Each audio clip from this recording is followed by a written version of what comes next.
कहानी में आगे बढ़ने से पहले चैनल को सब्सक्राइब कर लीजिए और कमेंट करके बताइए क्या आपको हमारी स्टोरी कैसी लगी।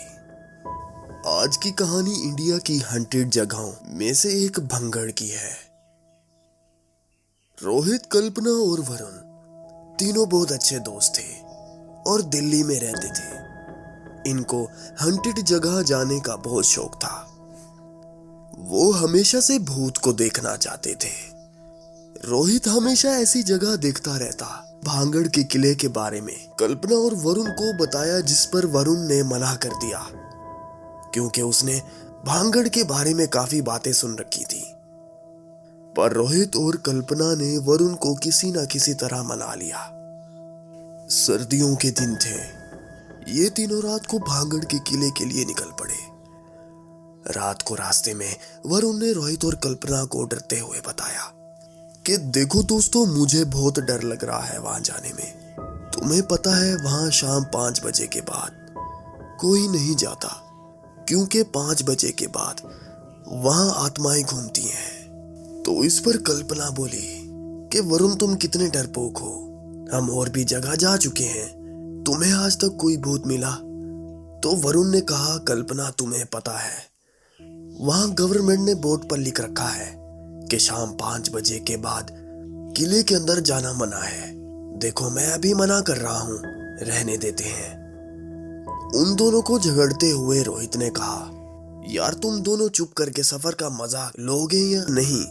और वरुण, तुम इतना मत डरो, मैं तुम्हारे साथ हूं। तीनों रात को गाने सुनते हुए सुबह 7 बजे भांगड़ पहुंचे। वहां जाकर वो लोग होटल में कमरा लेते हैं और दिन में एक गाइड लेकर भांगड़ का किला घूमते हैं। किला अंदर से पूरा झाड़ियों से भरा हुआ और खंडरनुमा था। कुछ हिस्सा किले का टूरिस्ट के लिए खुला हुआ था। रोहित जब गाइड से पूछता है कि रात को यहाँ कोई क्यों नहीं आता, तो गाइड बताता है, बहुत से लोगों ने किले के राज से पर्दा उठाने की कोशिश की, पर बहुत से लोग रात को अंदर गए। सुबह होने पर कोई भी जिंदा बाहर नहीं आया और कई लोगों की तो लाशें ही नहीं मिली, बस मिले तो उनके फटे हुए कपड़े। ये सुनते ही वरुण ने डर के मारे रोहित और कल्पना की ओर देखा, पर रोहित को कोई फर्क नहीं पड़ा और कल्पना तो और एक्साइटेड हो गई थी। वहां से वापस आकर रोहित ने प्लान बनाया कि वो लोग रात को उस किले में घुसेंगे और वो पता लगाएंगे क्या इस किले में सच में कोई भूत वूत है। यह सब सुनी सुनाई बातें हैं। कल्पना ने खुशी के मारे हाँ कर दी और वरुण को भी जबरदस्ती हाँ करनी पड़ी। रात को वो लोग खाना खाकर जल्दी सो गए। रात के 2 बजे तीनों भांगड़ के किले की पिछली दीवार से किले के अंदर घुस गए। दिन में खंडर सा दिखने वाला किला रात को ऐसा लग रहा था मानो अभी भी कोई उसमें रहता हो।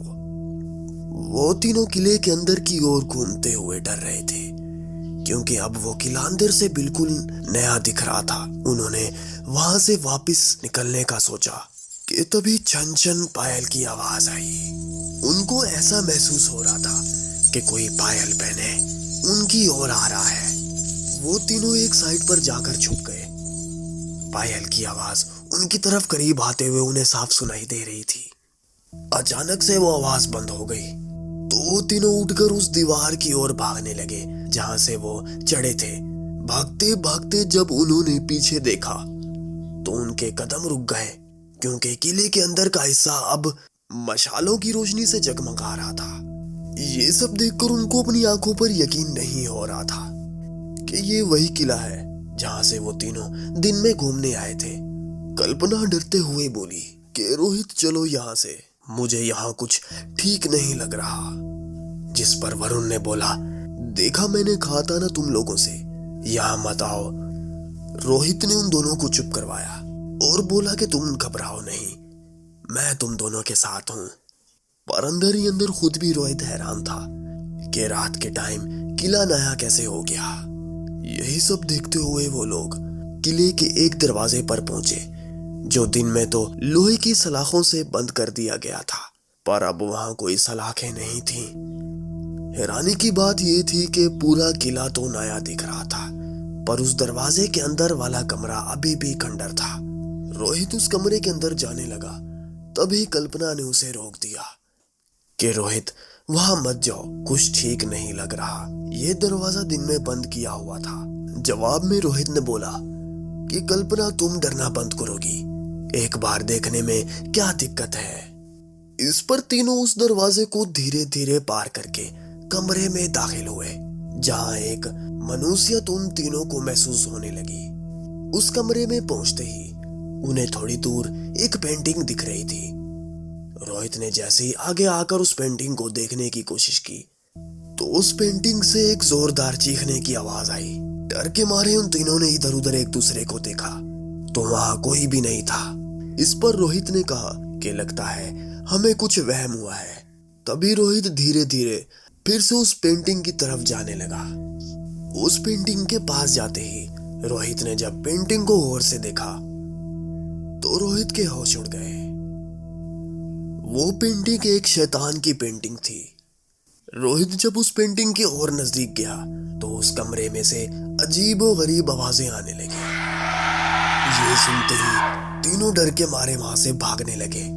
वरुण और कल्पना आगे भाग रहे थे और रोहित उनके पीछे कि अचानक उनको रोहित की चीख सुनाई देती है। जैसे ही वो पीछे देखते हैं तो पीछे कोई रोहित को घसीट कर अंधेरे में ले गया। जब दोनों मोबाइल की रोशनी में रोहित को बचाने भागे तो दोनों के होश उड़ गए। रोहित जमीन पर पड़ा हुआ था और उसका चेहरा उसी के खून से रंगा हुआ था। उसकी आंतें पेट से बाहर निकली हुई थी और वो उन्हीं को खा रहा था। ये देखकर दोनों जोर से चिल्लाए तो रोहित ने उनकी तरफ देखा। वो किसी भयानक जानवर की तरह उन दोनों की ओर बढ़ रहा था। वरुण और कल्पना दरवाजे की ओर भागने लगे।